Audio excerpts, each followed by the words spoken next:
to go? All right, good evening and welcome everyone to tonight's council meeting. I wish to acknowledge the Wadawurrung people and all Aboriginal and Torres Strait Islander people who are with us this evening and who are dialing in. So the meeting is being broadcast on the internet and a recording of the meeting will be published on the council's website. So tonight we have a series of 20-odd questions, so we'll get onto that and I'll explain that process as we get closer. But if we could just appreciate that it's not a forum for debate, but certainly an opportunity for people to have their say and ask the questions. First of all, apologies and leaves of absence. There aren't any apologies tonight, but we do have a number of leave of absence requests. First one is that leave of absence be granted to Councillor Ron Nelson for the dates 2nd of May to the 11th of May inclusive. So if someone move that, Councillor Wilkinson and Councillor Sinclair. So all those in favour? So that's passed unanimously. Then leave of absence to myself, Councillor Stretch Contal, for the dates 13 June to 30 June. Can I have a mover of that, Councillor Eddie Contal, Councillor Story? So all those in favour? So that's passed unanimously. Next leave of absence be granted to Councillor Emma Sinclair for the dates 29 June to 13 July. So can I have a mover for that? Councillor Story and Councillor Wilkinson. All those in favour? That's carried unanimously. And then finally, that leave of absence be granted to Councillor Eddie Contal for the period 25 May to 27th of May. Can I have a mover of that? Councillor Nelson and Councillor Katos. So all those in favour? So that's also moved unanimously.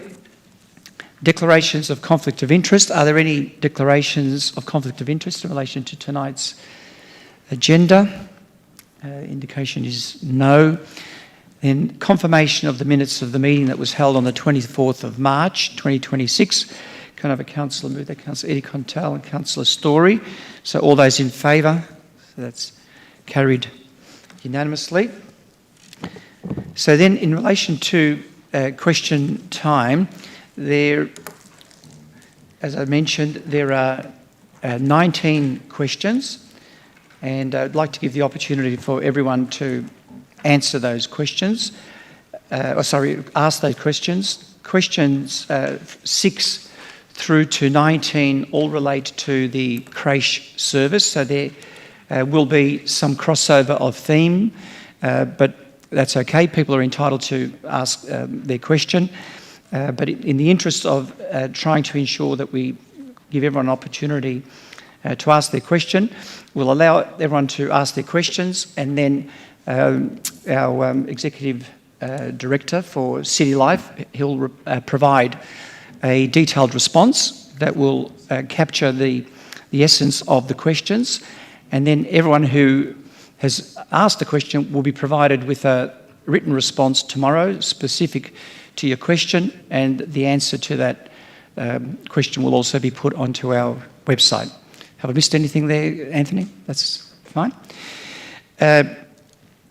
So before we just move into that, and just to sort of set the scene a little bit in relation to the issue of the creche, letting people know that we have received a significant number of questions and now petitions that we'll be considering tonight, and also direct contact from the community in relation to the issue of the council seeking to provide a creche service through its swim, sport and leisure as from 1 May.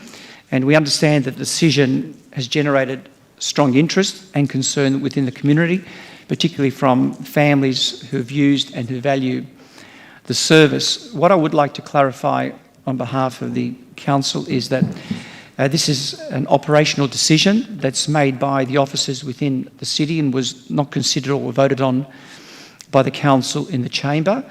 The council's role is to set the broader strategic direction for the organisation, while the CEO and the officers are responsible for the operational implementation and the service delivery decisions. So with that, what I'll do is I'll first ask for submitters in relation to other issues, and there are 5 questions that fall in under that category, and they'll be provided with an answer tonight as best we can, and also with a written one tomorrow. And then their answer will also be put onto the website. So what I'll do is I'll call up Julie Gardner first of all in relation to a planning and environmental impact question, if Julie is here.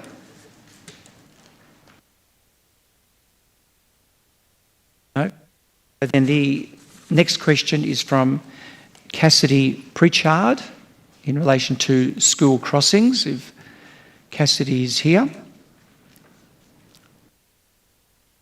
No. Then the next question was from Gary Griffin in relation to St Leonard's Early Learning Victoria Centre. Oh, Gary is here. So Gary, you have a number of questions, so you have 3 minutes, and over to you. Thank you, Mayor. I appreciate that. My question is, in light of the recent announcement made by Alison Marchant, MLA, of an early learning centre for St Leonard's, what plan does the City of Greater Geelong have for the funds, currently standing at $3.7 million, collected for this purpose through the levy attached to the St Leonard's Development Plan 2015 and adopted in the Council minutes of November 2016? Thank you, Gary. I'll hand that to Acting Executive Director for City Growth and Place, Jackie Randalls. Thank you very much for your question, Gary. The City welcomes the delivery of the much-needed Early Learning Victoria Centre in St Leonard's by the State Government. The State announced last week that the centre will open in 2028 next to St Leonard's Primary School. The centre was previously announced in December 2025 without a delivery year identified. The centre will be state-owned and government-operated childcare centre delivering integrated kindergarten and is planned to include community spaces and maternal child health services.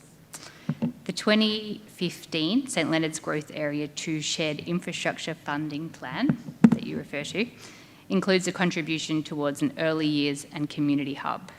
Upon release of further details on the Early Learning Centre by the State Government, Council can progress consideration of the best utilisation of these funds to ensure the best outcome for St Leonard's community.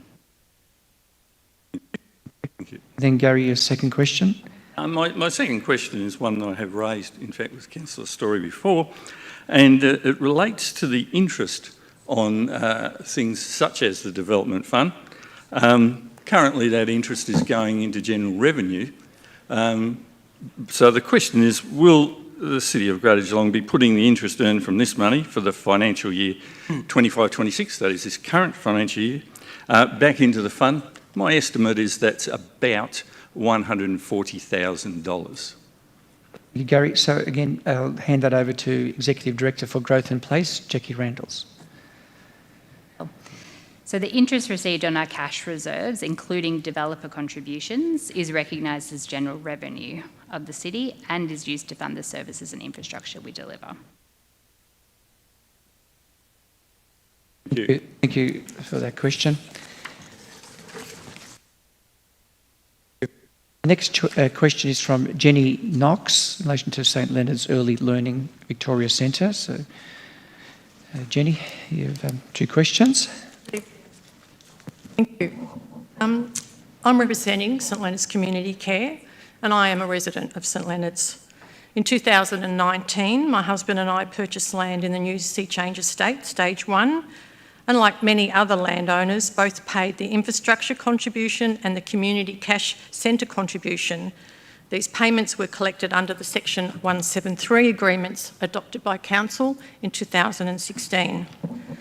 Minutes from that 2016 Council meeting make it very clear that these contributions were legally tied to the delivery of an early learning community centre in St Leonard's, and that Council would be responsible for acquiring land and delivering that facility.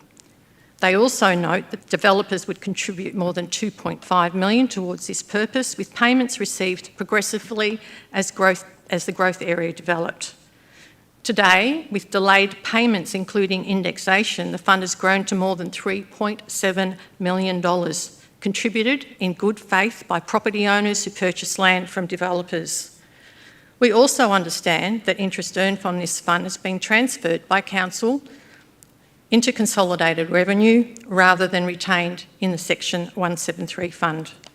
Since these agreements were made, circumstances have changed significantly. The Victorian Government has now announced that it will fully fund an early learning and community centre on land compulsory acquired from the Catholic Church at no cost to Council. Residents would like clarity if the state government is now delivering the very project that our contributions were intended to fund, then what is Council's plan for the 3.7+ million already collected? As such, the community and fund contributors seek answers to the following questions, including the legality of any decisions made or considered. Question 1. The Section 2016, Section 173 agreements for St Leonard's Growth Area 1 and 2 legally binds Council to use purchaser contributions to deliver an early learning community centre, and that Council must apply the funds to that purpose. Question, what is Council's intention with the current funds and future payments to the fund? Thank you, Jenny.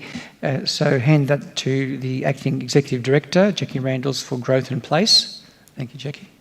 Chantal, thank you very much for your questions. The release of this information only came at the end of last week. I can't hear you. Is that better? Yep. Perfect. Thank you. Is that better for everybody? Wonderful. So the release of this information only came at the end of last week, and we're still waiting on further details on the Early Learning Centre by the state government. Council can progress the considerations you're discussing, the best utilisation of these funds to ensure the best outcome for the St Leonard's community. This is very much a watch this space situation at the moment. And then your next question. Council determines that state-funded centre satisfies the obligations set out in the Section 173 agreements. What process will Council follow to amend or vary those agreements, and how will Council determine the lawful use of the 3.7+ million contributions? Again to Executive Director, Jackie Randles. Very similar to the previous answer. Once we do have further details from the state government, Council can progress those considerations and the best utilisation of these funds. But more information will come to hand soon. Do we have a rough time frame? Currently I don't, but I will take these questions on notice. Thank you. Thank you. Next question is from Jean Nell.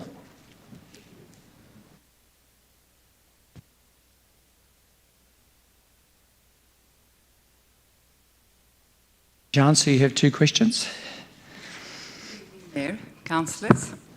My name is Jean Nell and I live in Highton.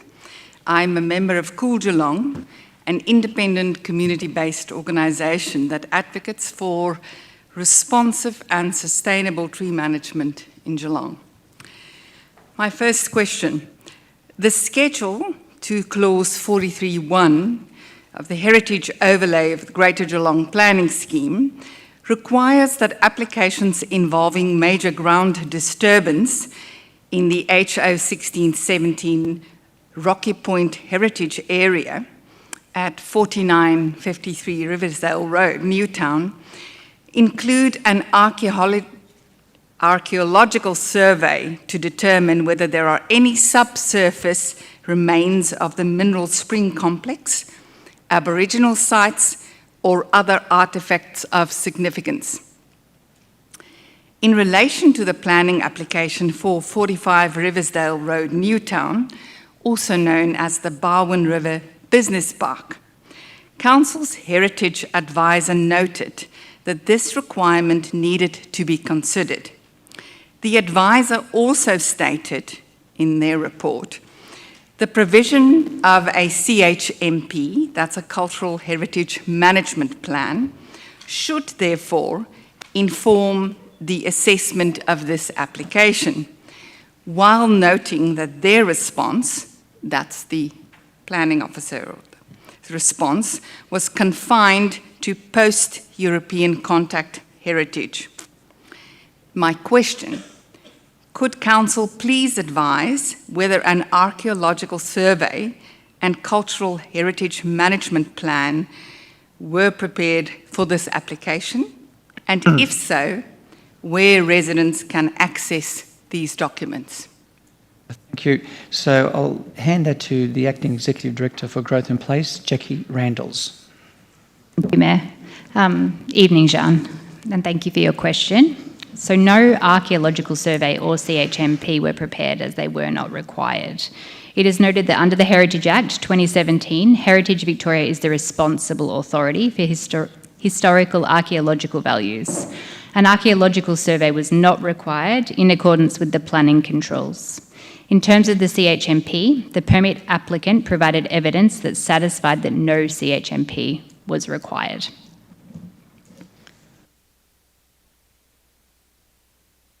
Thank you, Jackie. So Jean, your question number 2. The city's public question and submission time policy provides that 45 minutes, and it reads 45 minutes will be allocated for public questions and submissions at a meeting. It also provides that at the chairperson's discretion, a person may ask a question or make a submission without notice, and that the chairperson or chief executive officer may take a question on notice and provide a written response, which was practice most of the time that I've actually attended meetings here. The policy also sets out the grounds on which a question may be precluded. At the March Council meeting, a question from the floor was not accepted on the basis that Council staff had not had an opportunity to prepare a response, despite there being at least 5 minutes remaining in the prescribed allocated public question time. At the same time, a question I had submitted in advance was declined on the basis that it was operational in nature. Could Council please, and that's my question, could you please clarify the policy basis for these decisions? In particular, please identify which provisions of the public question and submission time policy, the public transparency policy, the community engagement policy, governance rules, and especially Section 9 of the Local Government Act, or any other relevant policy or instrument were relied upon when determining that these questions should not be asked or answered at the meeting. Thank you, Jean. So in relation to those matters, as the chair, I was relying upon Section 6 of the policy and Section 7. In relation to Section 6, up until that meeting, I've been very consistent in my approach in welcoming people to submit their questions by midday of the deadline before, so that considered responses could be provided. And in that instance, I invited the gentleman, in the instance that you may be referring to contact me directly, which he did after the meeting, and we met in person after the meeting. And in relation to the operational question, that determination was made through the governance office, that it was an operational question that was best suited to be answered by officers through the operational channel, which enabled officers to provide a more detailed information. And that is the answer to the question. Point of clarification.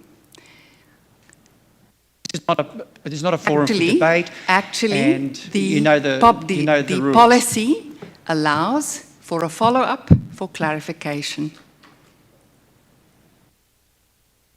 Does it? Yes, it does. It provided you a very clear response. Okay, ask That doesn't your take follow-up away then. my Ask your right for follow-up, clarification. Ask your follow-up, and if need, we'll take it on notice and respond. What I asked in my question is clarify on what basis my question was precluded. Now, in the list of grounds for exclusion, there is no mention of operational. The word operational does not appear in that policy, and there is no mention in that list of grounds to indicate that that's a basis to exclude a question. Neither does the policy provide for a broad catch-all provision that doesn't fall in any of those grounds. So could you please clarify on what basis and in terms of which policy was that question excluded? That we'll take that on notice and respond. Thank you. Thank you.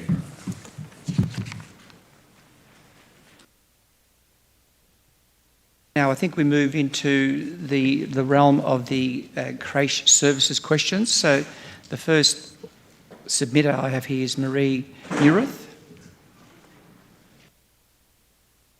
Councillors and Mayor, thank you for having me again. Last time I was here, I presented a petition that had over 500 signatures, and today we have 640 plus. Today I ask a few questions. One, I'm feeling a little bit deflated and a little bit sad. I didn't write as much this time because I'm going to speak from the heart. I just feel grateful because I've been lucky enough to have the creche. Disappointed because decisions have been made without much consultation, in my opinion. And hopeful in that maybe we can do something at the last final straw. So, my questions today are: the swim, sport and leisure creche closure has happened, or is happening, and I'm just wondering, how can I train at swim, sport and leisure safely with children now that the creche is no longer available? What alternatives are there if there is no creche?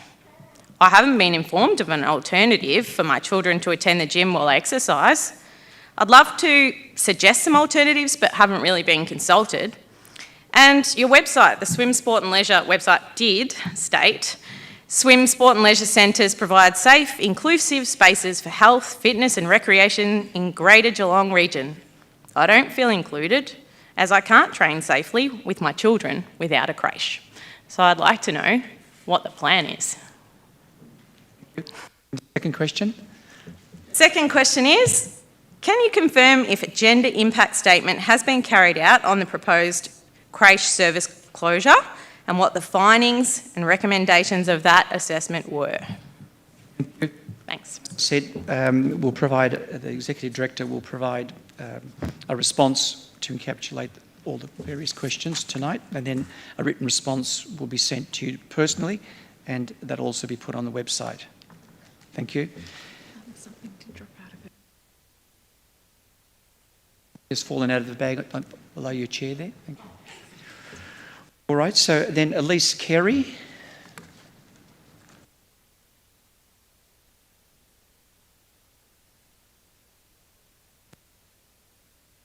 Ayla Dignam.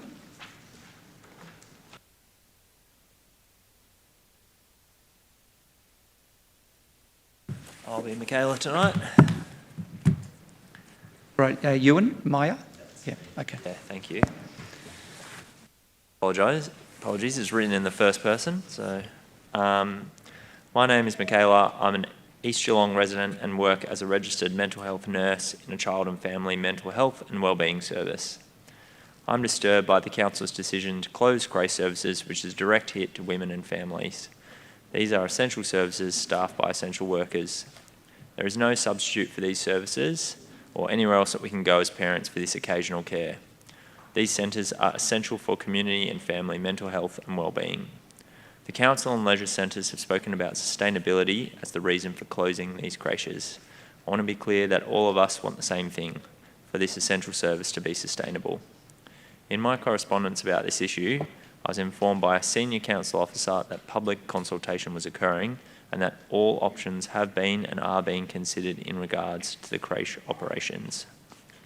My question is, given all options have reportedly been considered, can the council please speak to what other options than closing the creche have been explored to keep this essential service open?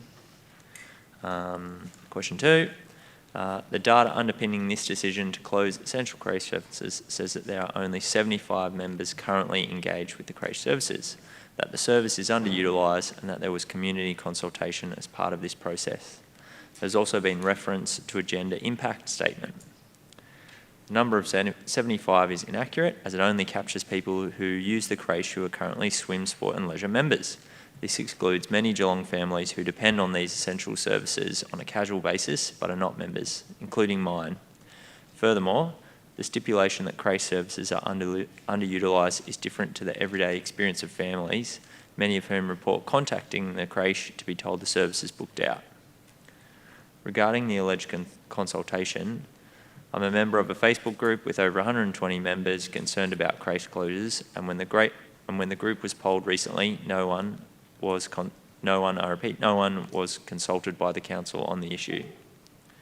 My question is, why were not any current users of the creche involved in the consultation process to inform this decision, which is a massive hit to women in our community? Thank you. You want to do mine now as well? May as well. Yes, you can just move on to yours, yes. Yeah.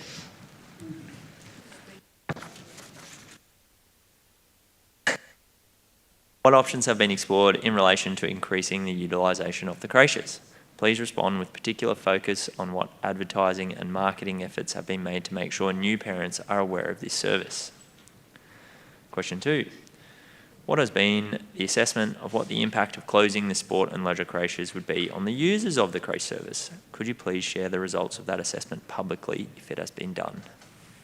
Thank you, Ewan. Natalie.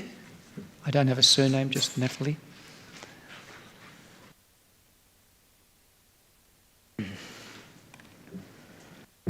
I'm just going to read my second question. I feel like the first one's been asked. So the council stated in its Facebook page that it was, quote, in ongoing talks with the families that use creche facilities prior to deciding to close these facilities. Can the council please detail what specific consultation this refers to, including when these talks occurred, how many members were directly contacted, and through what channels? Given that multiple affected members, myself included, were not contacted or aware of any such discussions, how did the council determine that these ongoing talks constituted adequate consultation before agreeing to make this decision? That's it. Thank you. Natalie, thank you for your question. Belinda White.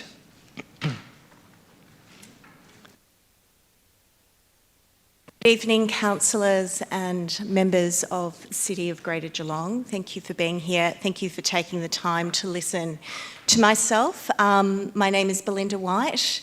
I represent hundreds of mothers, families, children, one of which is here tonight, to speak to you about the creche closures. My question. This is a question directly for the Mayor and each of the councillors present here today. Can you please disclose the number of briefings you received relating to the continuation of creche services, including the briefing received related to the gender impact assessment? I specifically request that the gender impact assessment is tabled here at this meeting, so that councillors have the opportunity to fully scrutinise its contents, including, and this is very important, I want to re-emphasise this, its impartiality. And we request disclosure of whom within council was appointed to coordinate the gender impact assessment. And finally, we request full transparency as to the external organisation contracted to conduct it on behalf of council. That is my first question. My second question. At the last council meeting on the 24th of March this year, the community were reassured that no decision had been made about the proposed closure of creche services at swim, sport and leisure locations, multiple locations that is. And I also would like to re-emphasise that this service has been going for 44 years.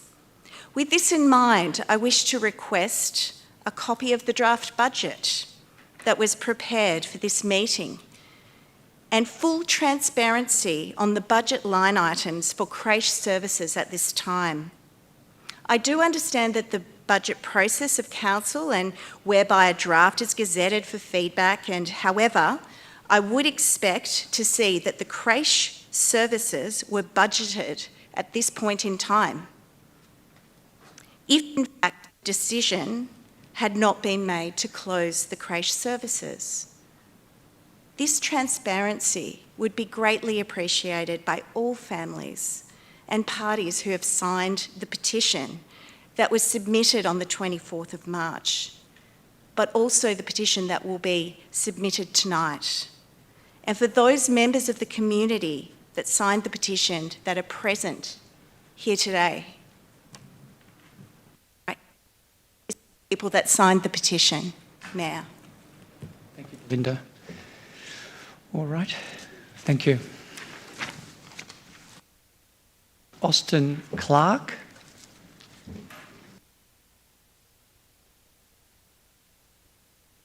Can I go any closer? Closer, mate. That's it, but Hello, big voice. Hello, councillors. My name is Austin Clark, and I am 11 years old, and I live in Geelong West. I have been going to creche at LeisureLink since I was 2 years old. I've made so many friends at the creche, and the carers my friends also. They make me feel special every time I go. My mum is fit and healthy, and it encourages me to want to be fit and healthy as well. I have a question for you all. I was wondering if you would like to come to the creche and see what a wonderful place it is. I would like to invite you to come and see what awesome activities we do there. We have a lot of fun, and we think you would love the creche as much as we do. Very much, Austin.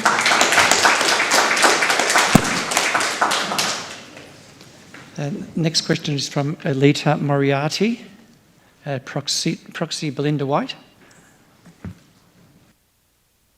Thank you, Mayor. I wish to present two questions as a proxy representative for Alita Moriarty on the matter of the swim, sport and leisure creche services closure. One, this question again is directly for the Mayor. Can you please share with all present in the chamber which councillors approved the decision to shut down the creche services? Please clarify to us if you viewed the relevant documents, including gender impact assessments that were prepared prior to closure notification. If you cannot demonstrate that this decision had awareness and approval by councillors, would you request the decision be revisited by councillors, given the large amount of community resistance to the decision and the significant, and I would like to re-emphasise this, the disproportionate impact, gender impact, this decision has on women? Putting aside the operational judgment and the use of the word operational just for a moment, do you really believe full consultation has occurred? Do you believe it has been thorough, transparent, and of an acceptable standard to you, Mayor? One. Question one. Second question. Given the lack of community consultation around creche closures, I ask the council respectfully, directly in this decision, is this a precursor to a future decision to exit childcare altogether? Is privatisation being pursued by the City of Greater Geelong? And if so, do you intend to do this through consultation, including genuine two-way dialogue and public release of all relevant information around the decision? Or will you just force another decision through against community wishes? Thank you, Belinda, on behalf of Alita. Thank you. Mayor. And Natika Van Hulst.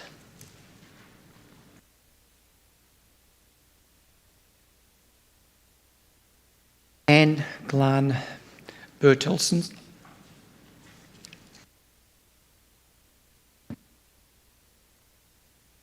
Hello. I had the pleasure of meeting some of you last night.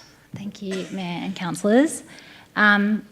Yes, last night I attended the Social Inclusion Action Group launch, and yes, my question relates to that.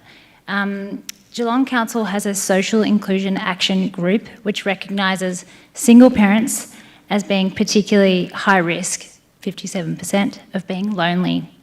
Loneliness being a huge health and wellbeing impact. The 2025 Geelong Social Inclusion Needs Analysis says, social inclusion is about making sure everyone has the opportunity to participate fully in all parts of life. That includes single parents, new mums, new dads. That systemic and structural barriers such as access and engagement to essential services and reduced life opportunities are the main contributor to social isolation and loneliness. Considering that Geelong creche services are an essential service to access both care and health facilities for single parents and postpartum mums like me, and families with low income and low support, can Geelong Council explain why they have cut this essential service, particularly when single and low income families are at significant risk also of loneliness and social exclusion? Is this decision not in direct contradiction to the aim of the Social Inclusion Needs Analysis and the strategy put forward by Geelong Council? Thank you, Anne.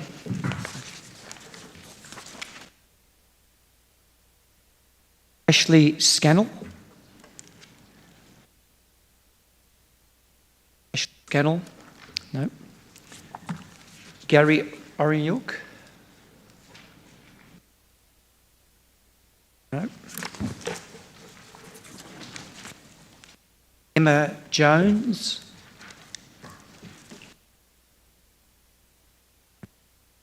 I'm operating as proxy for Emma.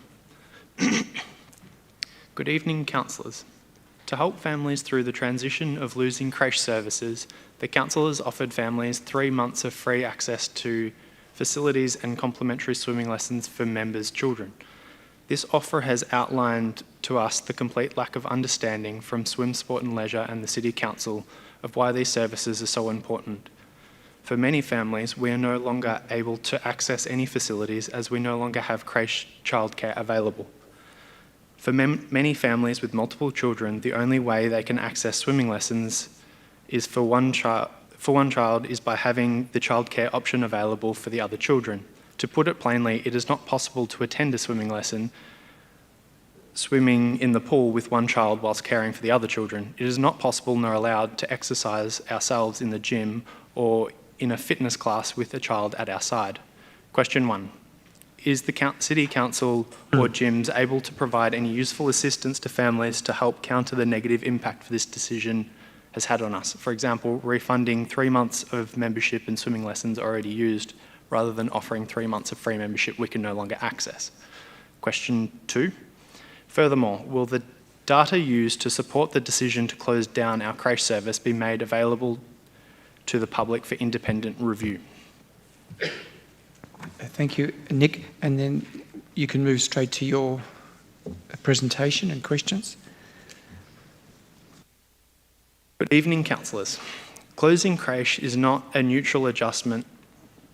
It is a direct hit to families and places a barrier to accessing council services. More concerning is the culture of silence surrounding this decision.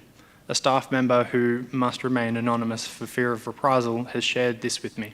Quote, "It has been an incredibly challenging time the past few months. We've been excluded from consultation on the decisions that have occurred. When we tried to speak up for what is right, I felt bullied into submission, unable to have a voice. Many of us are dependent on the City of Greater Geelong for future employment opportunities, and it has been made clear in no uncertain terms that in standing up for what we think is right, we are putting our future job prospects at risk." End quote.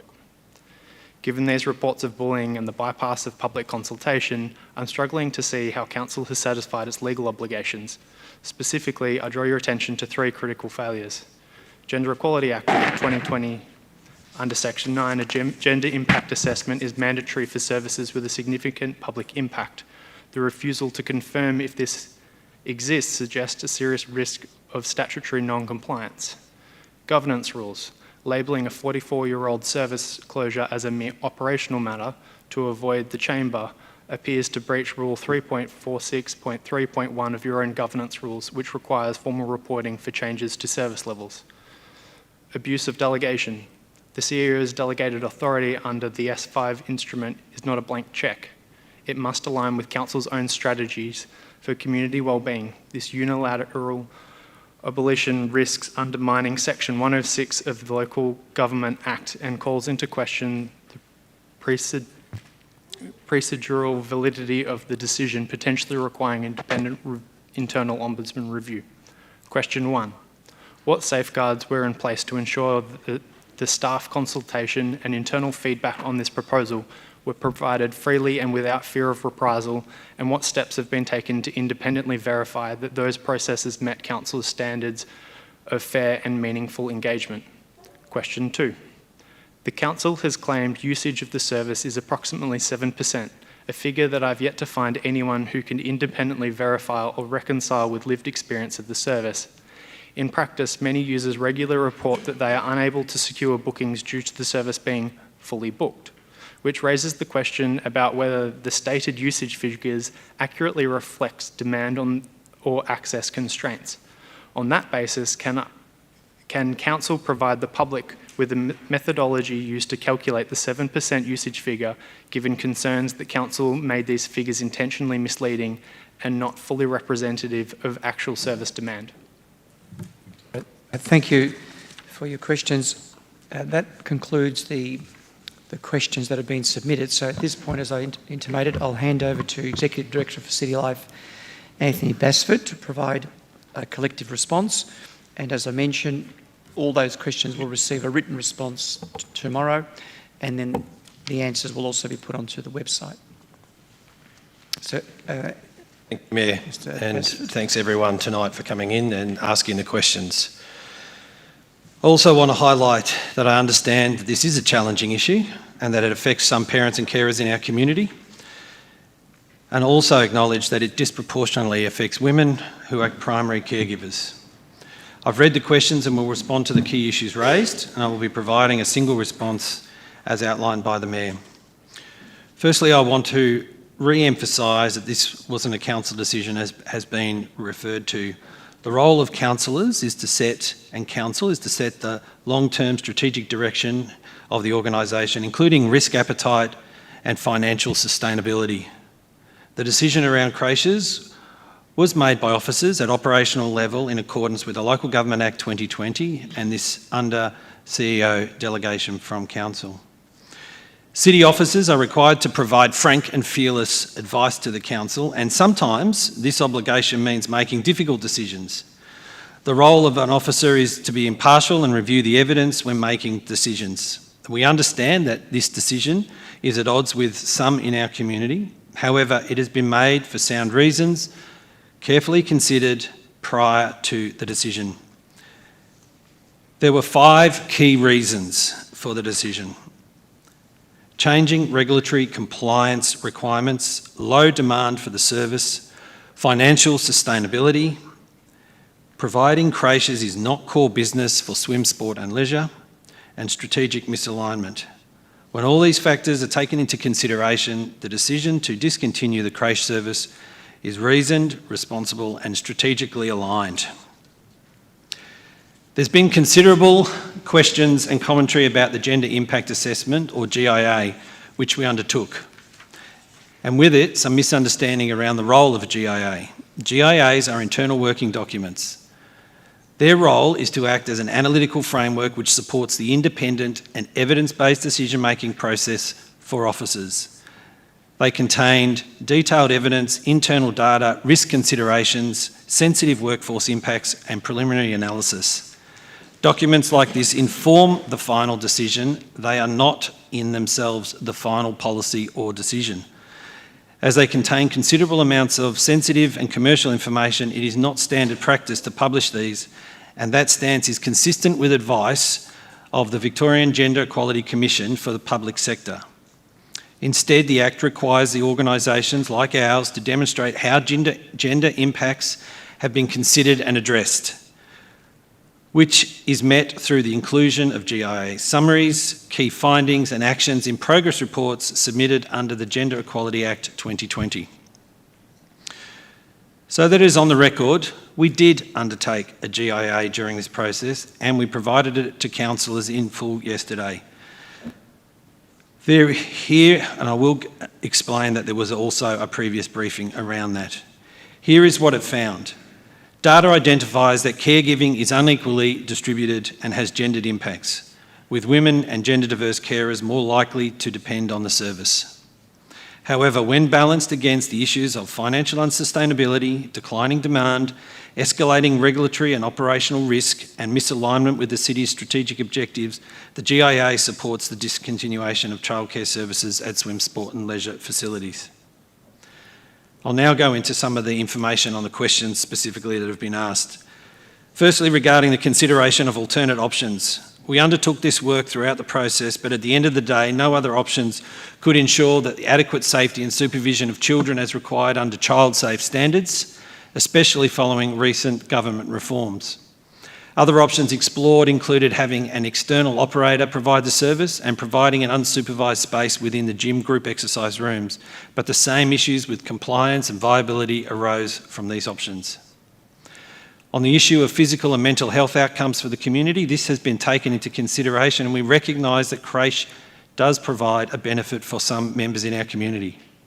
However, when these positives are balanced against the other important considerations, including the increasing complex regulatory and safety compliance, combined with early childhood education care sector changes, good changes, such as increased childcare subsidy for families and free 3 and 4-year-old kinder, we see an increased cost in providing the creche and a reduced demand and usage of the service. Some questions have pointed to other businesses and how they operate this service. The decision of other businesses and their risk appetite is a matter for them, and I'm not going to comment on it. Some questions addressed reallocating or asked about reallocating creche savings and putting them in broader healthcare. Future healthcare expenditure is a matter for other levels of government and is not within the city's control. However, what we are trying to do in terms of offering the 3-month membership and swimming lessons for families who enrolled in creche in 2026, because we understand that there is a challenge here, and especially for a few families who rely on creche exclusively, we want to ensure that we can provide some level of transition to other arrangements. That's why this is a challenging issue, and many factors had to be weighed up in making the final decision. If for some reason you haven't been contacted, and it sounds like there was people that may not have been contacted, please, I do apologise if that occurred, but please contact Swim, Sport and Leisure and we'd be happy to talk to you. On consultation during the review of creche services, we undertook consultation with impacted employees as required under our enterprise agreement, and feedback received from creche users has been considered. So feedback from users has been received via the petitions, face-to-face feedback, emails, letters and engagement on social media. And this was included in the factors we considered in the decision-making process. Whilst this was an operational decision, not one made by councillors, councillors were briefed at a ward update in February, and a councillor strategic briefing in April. Some questions implied that creche hadn't been marketed. The fact is that creche offering for members has been heavily promoted in our centres, including on in-centre signage and TV screens and at our website. We provide a tour for new members when they join, including the creche, particularly if we're aware they have small children, as a service for our members. We've received, in terms of the budget question, the 2026-2027 budget is still under development and is expected to be put to council for endorsement in June, and I'm not in a position to put any of that information out. We've received invitations for councillors, and thank you very much for your bravery in coming up tonight. That was excellent. The councillors regularly visit our community facilities and engage with community members and service users as part of their role, and councillors are free to accept any invitations based on their ability, interests and availability. Before I finish, I also want to correct some misinformation that seems to be circulating and we've received a number of queries on. The City has no current plans to access the provision of long daycare or kindergarten services, either under in-house or our external management models. We have many kindergartens that are managed by wonderful community organisations. In fact, we recently expanded provision through the opening of Biala Community Hub in Mount Dunedin, and we will open the Yarama Community Hub in Charlemont in 2027, and there are more facilities in the development pipeline. So to close, I want to end tonight by talking about our staff, some of whom have provided wonderful and professional care for children for a long period of time. The decision is in no way a reflection of their dedication and commitment to families, children, or the city.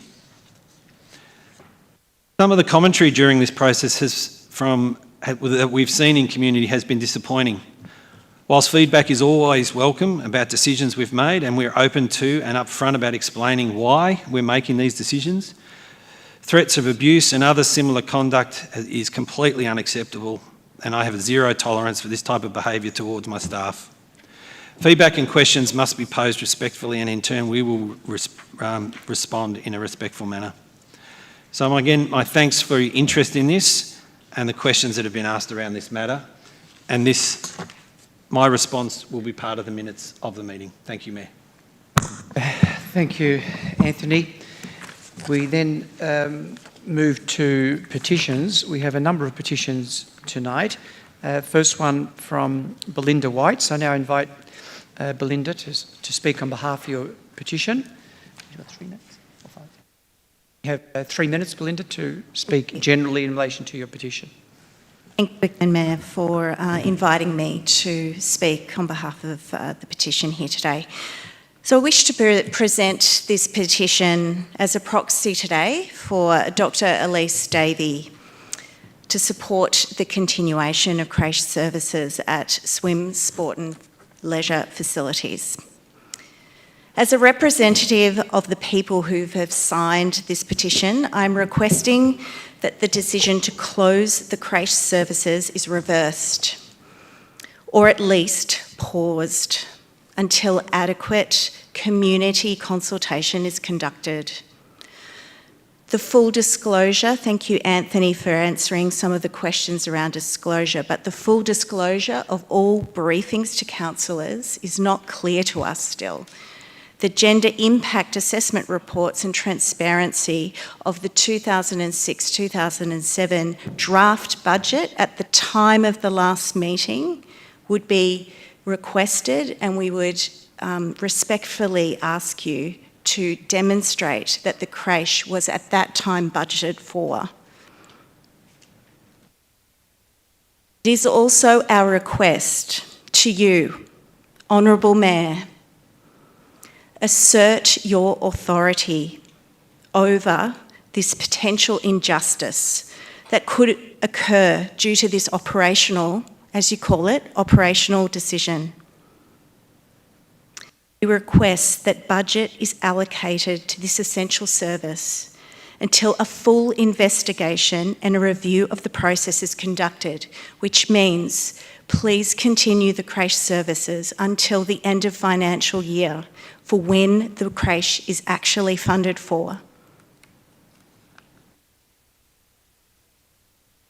In addition, we wish to engage with you directly so you can fairly and equitably review this decision with sound advice from both sides of this argument. We want you to be provided with accurate and correct data so your decision is evidence-based, with impartiality, seeking out expert advice on the disproportionate impact this decision has on women. It is our estimation, and I'm one of these, that up to 60% of families were not consulted. They were not even notified of the potential creche closure, and a further 40% were not advised or notified of the outcome of the decision. These are people that are registered with the creche. The data used to make this decision grossly underestimates the number of families or future families, and I would question around the future families. There's plenty of new mothers out there who have babies who are coming to the centre that access this service.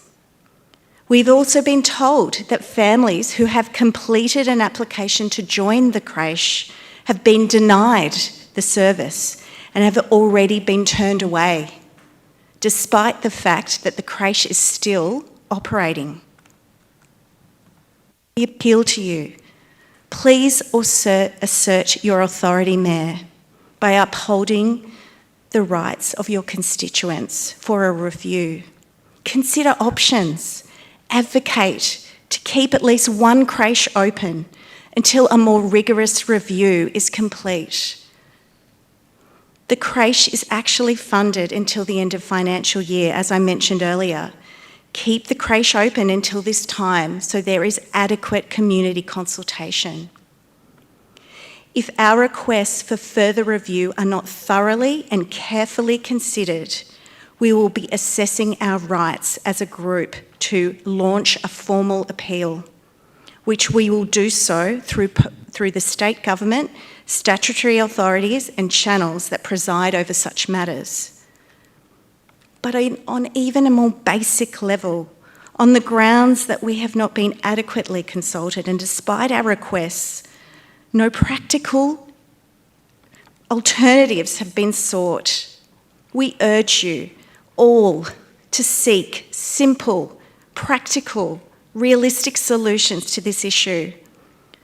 We're offering to help you to do this as members of the community together.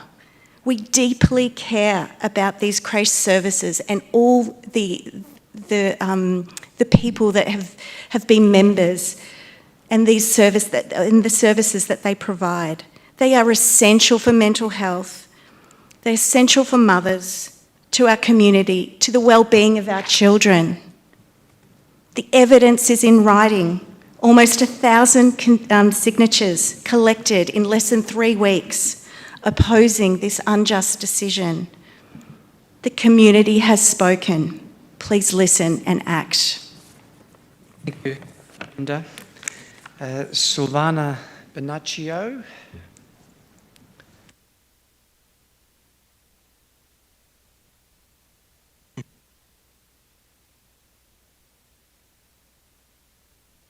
You have 3 minutes allocated for your petition. Yes. Good evening, Mayor, Deputy Mayor and councillors. Thank you for the opportunity to present this petition that we have here, which has been formally submitted and accepted under Council's governance rules. I'm speaking on behalf of retirement village residents across our community who are seeking a fair and reasonable adjustment to the current rating system. In particular, I am from Abervale Retirement Village. Through this petition, we respectfully request that Council consider introducing a reduced differential council rate of up to 33% for retirement villages with ongoing differential rate reduction from the next financial year 2027 to 2028 and onwards. The basis for this request is simple. Retirement village residents currently pay full residential rates, yet we do not receive the same level of council services as standard residential properties. Within our villages, residents are responsible for funding and maintaining essential infrastructure. This includes roads, curb and channelling, footpaths, street lighting, and general upkeep such as pothole repairs and garden maintenance, services that are typically provided by council in other residential areas. In many cases, the roads within retirement villages are privately owned and maintained. Despite this, residents still contribute to council road maintenance through their rates. This creates an inequitable situation where residents are effectively paying twice for similar services. In addition, retirement village properties are generally smaller in both land size and dwelling footprint. However, they are subject to the same residential rating structure, which does not reflect these differences. The issue is not without precedent. Other municipalities have recognised this imbalance. For example, Brimbank City Council has introduced a specific category for retirement villages within its differential rating system, applying a lower rate than the standard residential rate. We believe this is a fair, practical and achievable approach, one that better aligns rates with the level of services received and acknowledges the unique nature of retirement village living. This petition represents a collective voice calling for a more equitable system. We are not asking for special treatment, but for fair treatment. We respectfully ask Council to review the current rating structure and give serious consideration to implementing a reduced differential rate for retirement village residents. Thank you for your time and consideration for this important matter. Thank you. Silvana. Is that tabled now? The petition's been tabled? We have it already? Yep, all right. Next, Maureen Walsh, also in relation to differential rates for Kensington Hill Retirement Village. Thank you for allowing me to come tonight and speak to the petition which you should have all received. I respectfully thank the Chief Executive, the Mayor, Deputy Mayor and councillors for the invitation to speak. Retirement village land is classified as considered appropriate for separate differential rate, and you can refer to the ministerial guidelines on differential rates for that written statement. A large number of retirement villages have been constructed within the City of Greater Geelong, many of whom fully support the residents within to live a long and happy life where the facilities are provided and are not a burden on council amenities but fund their own facilities within their village. Retirement villages have a very positive impact in the community. These include, but are not all, attracting investment, tourism, local development, social services and healthcare as well as employment. Retirement villages bridge the gap between independent living and full-time care and offer so much more. They release the burden of home help, which is a huge cost of responsibility on council. When retirement village homes are vacated or new ones built, the question is often asked what the rates are. Sadly, interested parties are often astonished to discover they are the same as their current residents. Council should be encouraging senior citizens to make the move, free up valuable living spaces and assist by way of a separate differential rate for the retirement villages. Council has previously indicated it is not a user pay system, yet the City of Greater Geelong framework states where feasible services should be refunded on a user pay system. Rating objectives indicates that the contribution of rates from rateable land needs to contribute to the functions of the city. Public infrastructure, health and community services, general support services and the carrying functions of the council. Retirement villages make almost no demand on public infrastructure, health services or the environment. Nearly finished. What they do provide is a safe, well-managed facility with many services provided that would otherwise have to be established to support the growing industry of retirement villages. We understand that the 2026-27 budget is in the planning and ask that should the City of Greater Geelong be open to further discussion of a differential rating for retirement villages, could it be possible to give a percentage reduction in the 2026-27 rates for retirement villages? Once again, I respectfully thank you for your considerations and the opportunity to speak to our petition and all attendees present. Thank you. Very much, Maureen. Then Anne Daniel, differential rates for the Geelong Grove retirement community.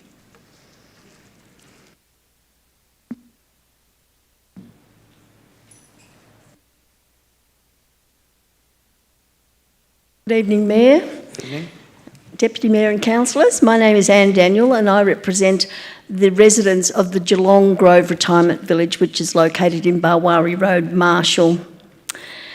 My presentation is in regard to a request for differential rates for retirement village residents, which was submitted in writing to council through our ward councillor, Councillor Emma Sinclair, who recently met with a large number of residents from several different villages and was presented with petitions outlining our request. Residents at Geelong Grove believe that full council rates are an imposition on the residents of our village. The council services are rarely utilised insofar as most facilities are provided within the village. The roads, pathways, street lighting and community gardens are maintained and serviced internally and paid for by monthly fees charged to residents.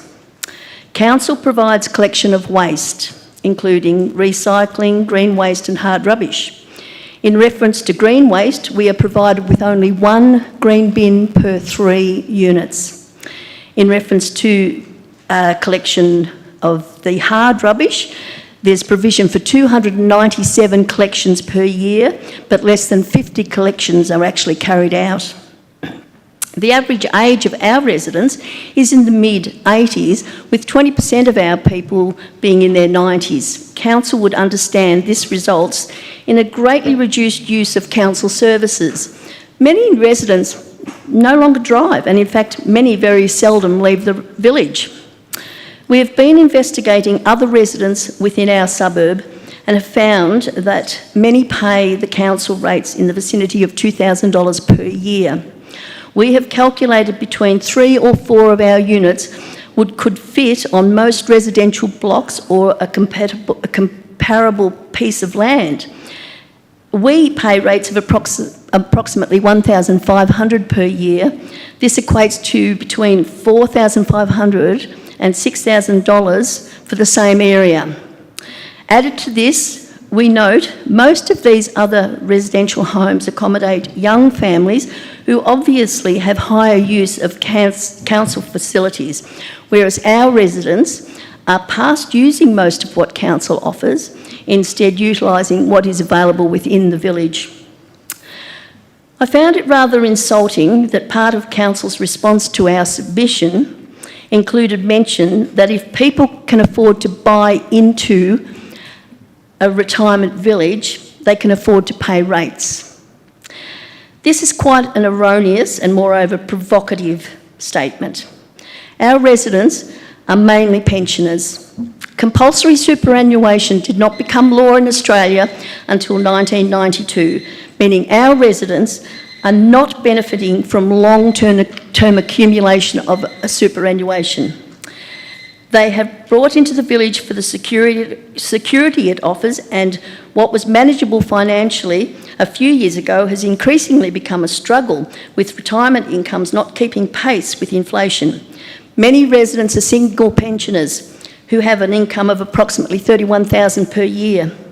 Are councillors able to comprehend managing on this small income, especially if you give consideration to the fact that most councillors' expense accounts are in excess of this?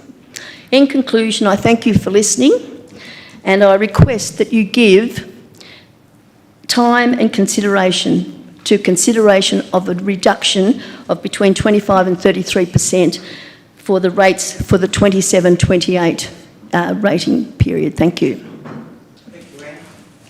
That.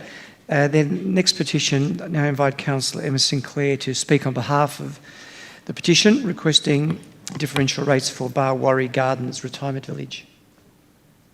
Thank you. I think you've all spoken much better to this than I will be able to. And I, just for confirmation, I can only speak to the content of the petition in front of me. I can't add any additional commentary, but it's great to see you all again, and thank you so much for making the effort to come out. Councillor colleagues will remember the night that I came home laden with petitions and I think a letter as well from a previous petitioner. So it's good to see these formally tabled tonight. So as I said, I'll just go through some of the key points presented by Barwarrie Gardens in their petition tonight. So similarly to our other petitioners, they are asking for a reduced differential rate of up to 33% and asking us to consider this for the 26-27 financial year.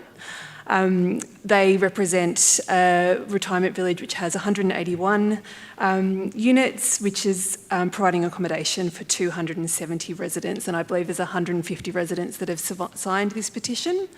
They note that there's a monthly servicing fee that they pay for maintenance of their retirement village. And this includes things similarly to what you've outlined, upgrading and maintenance of sealed roads, the footpaths, the curbing, the fencing, the stormwater and drainage, as well as lighting and other common areas. They also note the number of community facilities within the retirement villages, and I think this is consistent. I've only been to a couple, but I think this is consistent through many of your retirement villages. So community centres, points of connection, and I know there's many social activities that are coordinated there, as you've spoken to, that really lead to healthy living life, living well. So they've also noted, facilities such as pools and 24/7 safety. I'll read this section verbatim. So therefore, retirement villages are not a burden on the city's ratepayers, but rather a silent partner with the council in meeting its objectives to provide a range of housing and a safe, vibrant community for residents in accordance with council's housing and settlement strategy. So they've again called out the strong economic, environmental and social impacts, which you've spoken to very well, and I couldn't speak as well to you as what it's like to live in one of these facilities. Noting again those fixed incomes, particularly for pensioners that don't have the super funding to provide, and the precedent, so Brimbank Council I think you mentioned as well. So happy to receive this petition on behalf of Barwarrie Gardens, and yes, thank you all again for your time tonight and your time preparing and collecting the signatures for the petitions, and yeah, we'll certainly be chatting about this. Councillor Sinclair, I understand there may be another petition from Drysdale Retirement Village. Is there anyone here looking to present that? No, not showing tonight. Okay. All right, that completes the petitions. We then move to the... Sorry, Mr Mayor, just before we move on, can I just ask a question about retirement village people who are pensioners are still eligible for the pension rebate? Is that correct?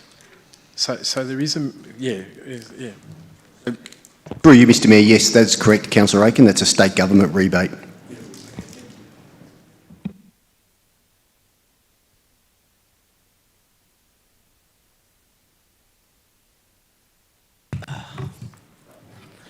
Okay, I just want to tell all of you guys, first off, you live in one of the best cities in the world. And maybe you guys don't know it, but you do.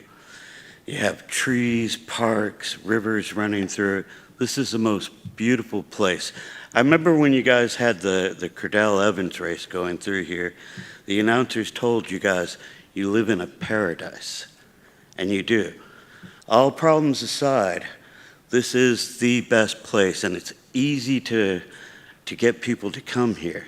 You guys just need to market it properly. And you need to use the assets that you already have, which is the schools, the children. You have some of the most talented kids here coming through the art centers. You need to do things like have inter-school spelling bees, where the kids are using their intelligence. This is supposed to be the education state. So let's get these kids having spelling bees, put it on television. Everybody wants to see how smart your kids are.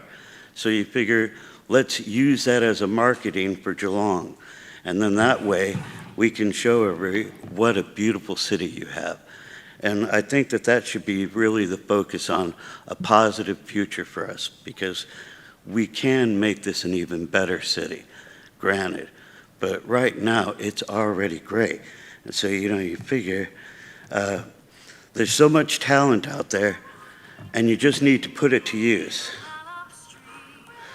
We might just thank you for that contribution. And just for the record, just your name, sir. And then here's a song for you. My playground, every street, every garden, the pulse of the city. In Geelong, feeling stops on Myers Street.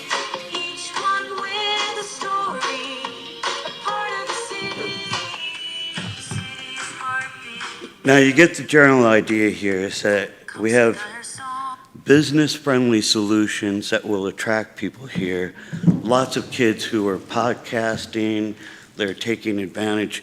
So many next-level media projects are going on right now that we can reach the world on such a small budget that it will just roll over and make tons of money for the city because we'll bring everybody here. My name is Mark. I live in Belmont.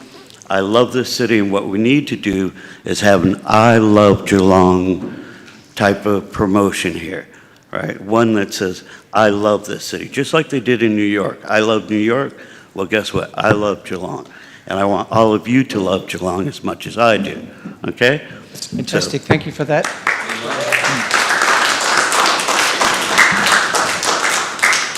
And just to preempt Jean, Nell will probably ask me under what policy that was allowed. I'll say discretionary under policy 5, and just to knock that question off from next month. We will now move to, I think we'll now move to our Section 2 reports, and thank everyone for their interest.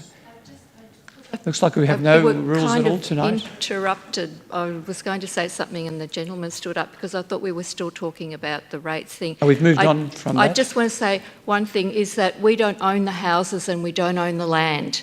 We basically rent, but we still have to pay for the owners. We pay rates even though we don't own anything.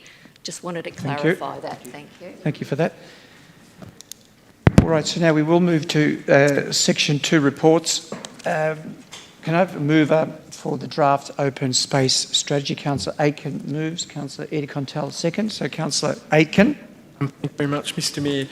Look, open public space, or what I like to call it public open space, is actually one of the most important responsibilities that we have as councillors, in that we are the custodians of the public open space that exists throughout the whole of the city of Greater Geelong.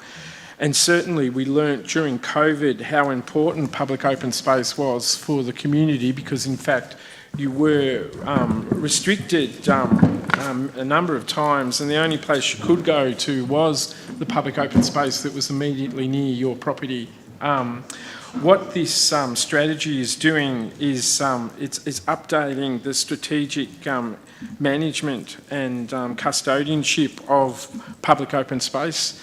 It's going to be put on consultation for 4 weeks, and it really is important for the broader community to have a look at this proposed strategy, because there's some significant changes that are being suggested.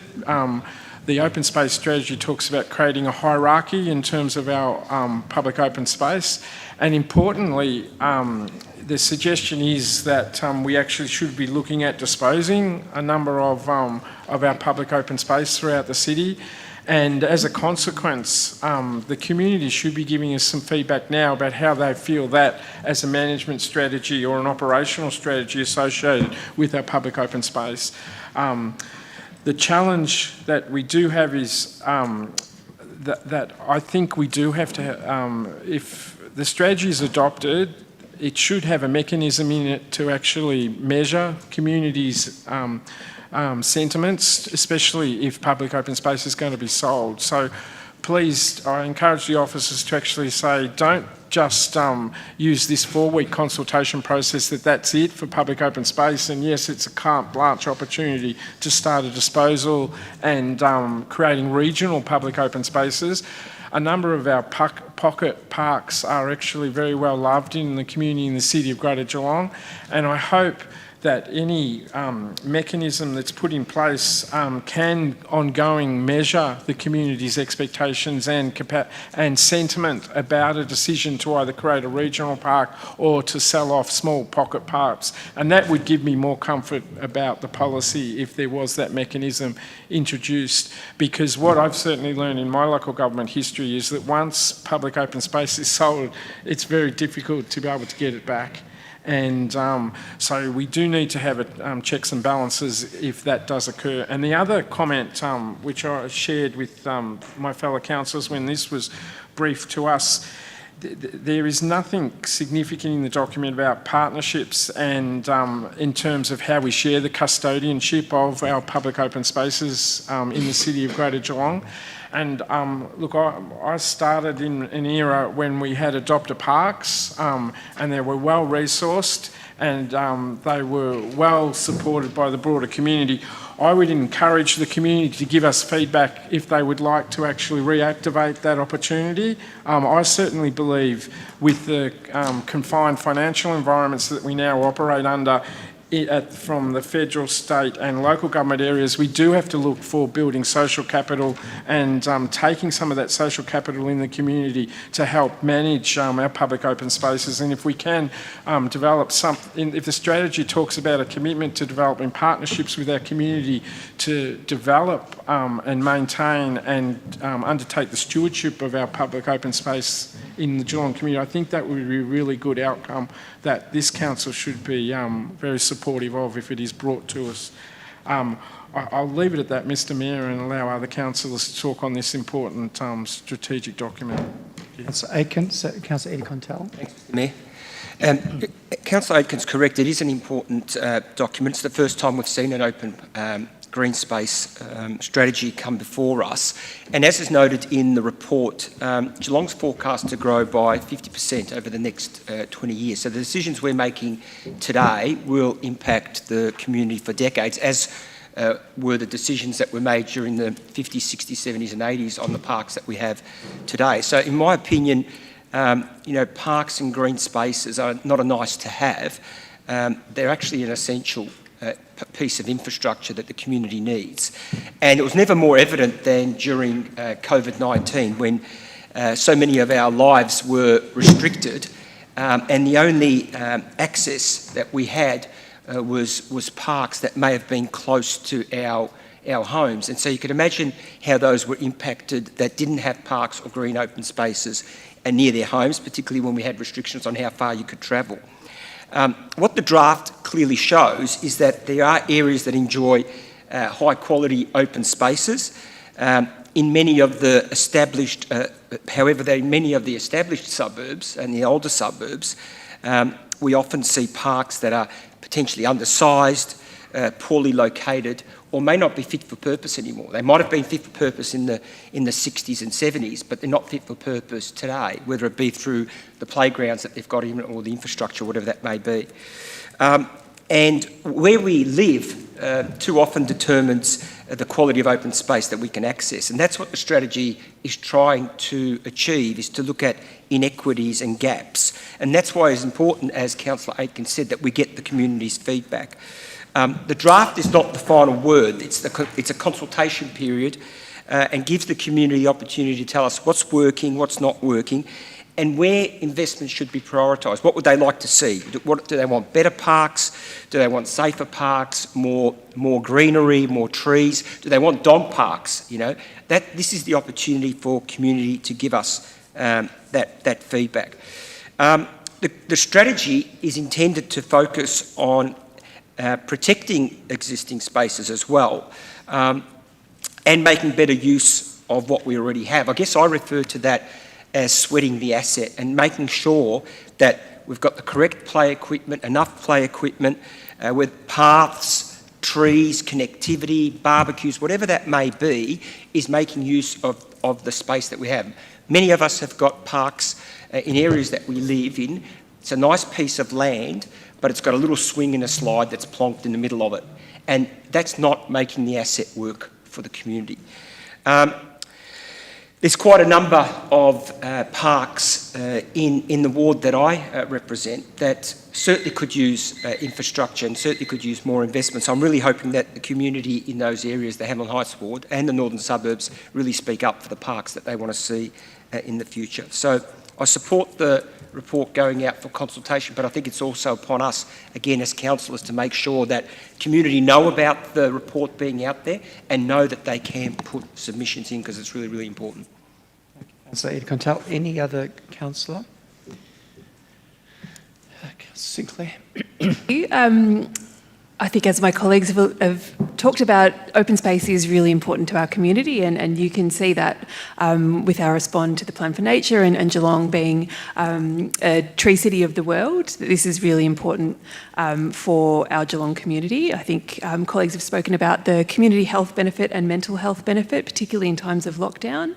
But this strategy is also really important in making sure that we have a place, sense of place in our neighbourhoods, places for social connection and community gathering, and really contributing to the vibrancy of our community. It's also a really important strategy to support our environmental objectives. So open space supports cooling and heat reduction in cities. It strengthens biocorridors when we're looking at implementing our Plan for Nature. And it assists with stormwater and climate adaptation, and we can see some of the planning in areas like Armstrong Creek, where those open spaces are now being used for stormwater drainage and collection, and they're becoming water features and parklands in their own right. There's a number of targets that the city have set to meet the objectives of this strategy, so it's not just set and forget. There is some real metrics that we will measure ourselves against, including 95% of dwellings in urban areas being within 400 metres of open space. And the team have done a lot of work to break that down by different planning areas, so it's not just citywide. We have targets within each of our wards and sections within our wards as well. So really looking forward to hearing what the community come back with on this plan. Yeah, I'll leave it there. Councillor Sinclair. Any other councillor? Councillor Kados. Thank you, Mr Mayor. Yes, growing up I was very fortunate. Grew up in Morris Street, Belmont, and we had a lovely little park across the road that went down the avenue, beautiful little park there, that had quite a lot of play equipment. And a point Councillor Aitken raised, we do have a lot of these pocket parks. So I'd really like, which you look at them, they might have a set of swings on them and a slide or something, very, very limited. I would love to get the community's feedback on what they think of those parks. Do they like having those small parks in their local area? Would they feel better served if there was a bigger, better regional facility that had more play equipment where they could take the kids? So like Highton Reserve, for example, where you've got the big playground where you can take the kids. It's quite open. I encourage people to have that feedback and let us know, because I'm not one that wants to sell these parks and not replace them with anything else. I certainly wouldn't support anything of that ilk, but I'd love the community to have their say. Look, it's great for the growth areas, Mount Dunedin, Armstrong Creek. Some of the parks there are magnificent, but we also are quite disproportionate around Geelong, particularly the northern and eastern suburbs. If you look at the indexes in the report, the quality of the parks in those areas are quite low. And even parts of Grovedale, which I represent, the quality of the parks isn't fantastic, and we could do better there. But I really encourage the community. I want their feedback, and I want to know what particularly their views are on these small pocket parks. If they want to keep them and they love them, I've got no problem with that. But if they feel better served with something bigger and better, let us know. Thank you. I really feel that we're at a critical point here in terms of our community engagement, really with another day left to give feedback about our plan for nature. It's quite linked with a lot of the aspects of this open plan strategy, and it's really important for our community to have your say. So in any way possible, I know that there's a lot of councillor engagement in the community, so encourage you, if you can, to go and speak to councillors, to jump on the link, provide your feedback in writing in whatever way. It's really important. And a lot of these open spaces provide important habitat, which is really valuable, as Councillor Sinclair stated. And I know that looking at overseas, there's a shift in some countries to go for a more unstructured open space strategy, rather than more structured playground equipment and things like that. So just in terms of that, understanding the importance of social dynamics and evolution in terms of how we plan for our open space and for our people and animals and flora and fauna within it. Councillor Wilkinson. Any other councillor? If not, Councillor Aiken to close. Thank you very much, Mr Mayor. Look, listening to the comments that were made by councillors tonight, it sounds like a significant number of members of the community do choose where to live in Geelong based on what public open space is available, and so it is extremely important that we have a strategy and ongoing future custodianship of that public open space that meets the expectations of the community. I do want to thank the officers actually for the work that they've done so far, because it's actually this is a significant piece of work, and I'm happy to disclose, because I don't think it was confidential, but each councillor was actually given a document about their ward and the public open space that currently exists, and it really shocked me when I saw the Corona Norlane document, because it actually said we actually don't have very good public open space. What we do have is a lot of small pockets of public open space that were delivered in 1970s and 1980s in terms of a planning regime, which isn't really appropriate public open space when you compare it for other areas like in Newtown or what we're now planning in Armstrong Creek in our growth areas. So it was really confronting to actually see that data and evidence presented before us. And I did look at the other wards as well too, and it was quite fascinating how very much the planning of the time of that area has influenced what we do have in terms of public open space. So this document is going to be really good to actually try to have equity across the city of Greater Geelong in terms of public open space. So I thank the work for what the council officers have done. It has been quite significant to get it to this point. As all councillors said, we really do want genuine public consultation and feedback on this particular document, because it is really important.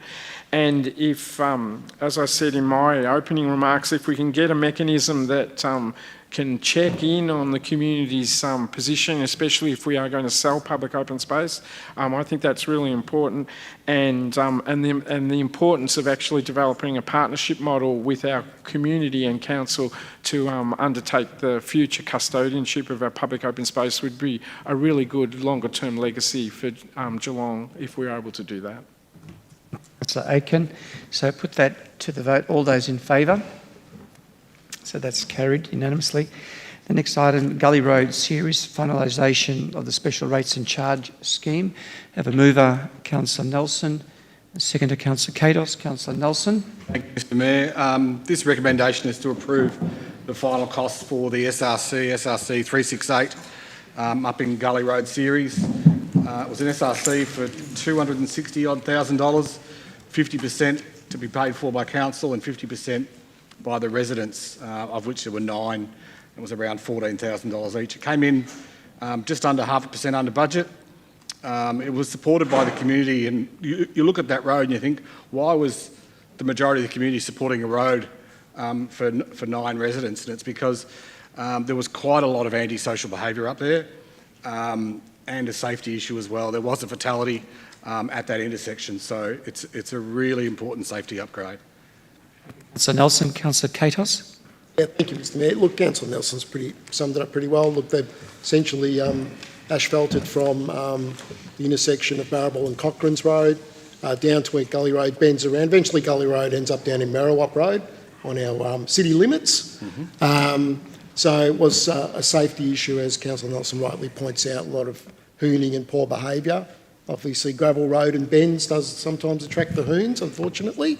But this makes obviously the front of the residents' houses a lot safer, a lot tidier, a lot cleaner, particularly from dust as well. So, and I'm glad to see that it essentially came in on budget, which is good, in fact, just under budget. So that's a good result. Good, thank you, Councillor Katos. Any other councillor wishing to speak? If not, Councillor Nelson to close. Nothing further, Mr Mayor. So put that to the vote. All those in favour? So that's carried unanimously. The next item, the proposed road discontinuance of Purrumbete Avenue, or part of Purrumbete Avenue, Manifold Heights. So mover, Councillor Eddie Contell. Seconder, Councillor Burson. Councillor Eddie. Yeah, thanks, Mr Mayor. Look, this report seeks to approve the discontinuance of Purrumbete Avenue in Hamlin Heights and transfer the land to the Department of Education. The land comprises of approximately 1,100 odd square metres, and it sits between the sections of the Manifold Heights Primary School, and it's long been fenced and utilised as a playground. So when you think about this, if you haven't seen it, this is not a thoroughfare that runs anywhere. This portion of land is actually within the school grounds. I've had a drive around, I know it very, very well. The statutory process and the community engagement requirements have been completed with minimal objections. In fact, there was no direct contact with me on this matter, and only 2 submissions were received. One was in favour, and the other one just asked for the possibility of pedestrian access outside of school hours. So approving this report just really formalises the current use. It supports the school's future needs, and it does not reduce the public access or create financial impact on the council. In fact, any additional costs which the transfer will be reimbursed by the Department of Education. So I move this recommendation, Councillor. Councillor Burson. Yeah, I've only seen it on Google Maps, but it makes a lot more sense to be a school than a discontinued road, so nothing further. Anyone else wishing to speak? Councillor Aitken. Thank you very much, Mr Mayor. Look, Councillor Eddie Contell, Deputy Mayor Eddie Contell, has summed it up very well, and I just wish to echo those comments. It is about safety that we're responding to. It is about the convenience, and it also is historical recognition, and that's where I wanted to enter the debate, Mr Mayor. I can remember going to Coria Primary School, and I was actually bused to Manifold Primary because they had the best performing arts centre at that particular time in the 1970s, and I can still remember driving into this street, parking in the bus, getting out and then walking across the road to do one activity and then working across the road to do another activity. So what I'm essentially saying is it's taken 40 years to recognise the historic usage of that site. Well, in fact, it's longer than that, Mr Mayor, because it was when I was at primary school. So I was really pleased when this first came to us a couple of months ago, and I'm really happy for the Manifold Heights community and the school community that the historical usage of this site is now going to be entrenched in terms of a planning process. So thank you to the officers. Aitken. Anyone else wishing to speak on the matter? Not Councillor Eddie Contell. Not further, Mr Mayor. No. So we'll put that to the vote. All those in favour? So that's carried unanimously. Next item, councillor appointment to committee. Have anyone moving that? Councillor Sinclair moves. Councillor Story second. Councillor Sinclair. I think relatively procedural motion reflecting our recent changes to the Deputy Mayor role and appointing some changes around the ARC and CEO REM committees. Councillor Story. Thank you, Mr Mayor. As my colleague says, essentially procedural, but it's of interest to note that we have 21 committees. 7 are external and relate to our dealings with external agencies such as the Association of Bayside Municipalities. And we have 1 community asset committee, which is a significant one for the Bellarine Arts Centre. We've talked about community engagement often, and it's an important thing that we do as a council. It's part of our requirements under the legislation. These committees form another form of community engagement. It's perhaps a little bit hidden in a way, but it's a very significant form of community engagement because many of these committees, such as new ones like the Environment and Circular Economy Committee, have external members who represent interests in the community, and we have an Aged Care Advisory Committee which will also have external members and will give a different perspective. So I think this does give a very good sense of the way council engages broadly within the community, and I support the motion. Story. Any other councillor wishing to speak? If not, Councillor Sinclair, in closing. Nothing further. Nothing further. So put that to the vote. All those in favour? So that's carried unanimously. Then we have a record of informal meeting of councillors. Have a mover of that, Councillor Eddie Contell and Councillor Sinclair second. Councillor Eddie, anything to say? Sorry, Mr Mayor, nothing further. Sinclair, anything to say? Nothing. Anyone else wishing to speak? No. Put that to the vote. All those in favour? So that's carried. Now we move to confidential. We have a number of items. If we could have a mover and seconder that we consider the CEO employment and remuneration matter in confidential. So have a mover of that, Councillor Sinclair, Councillor Nelson. So we'll put that to the vote. All those in favour? That's carried unanimously. Then we also look to have a mover and a seconder to consider the Audit and Risk Committee minutes of the 12th of March. Councillor Wilkinson moves, Councillor Story second. So we put that to the vote. All those in favour? So that's carried unanimously. And then next item is that we move consideration of the strategic properties acquisition into confidential. Have a mover of that, Councillor Burson and Councillor Kados. All those in favour? So that's carried unanimously. We now close the meeting to the public, and thank you everyone who's attended and those who have been participating and listening overnight virtually, and then we will reconvene in a moment or two. Thank you to the gallery.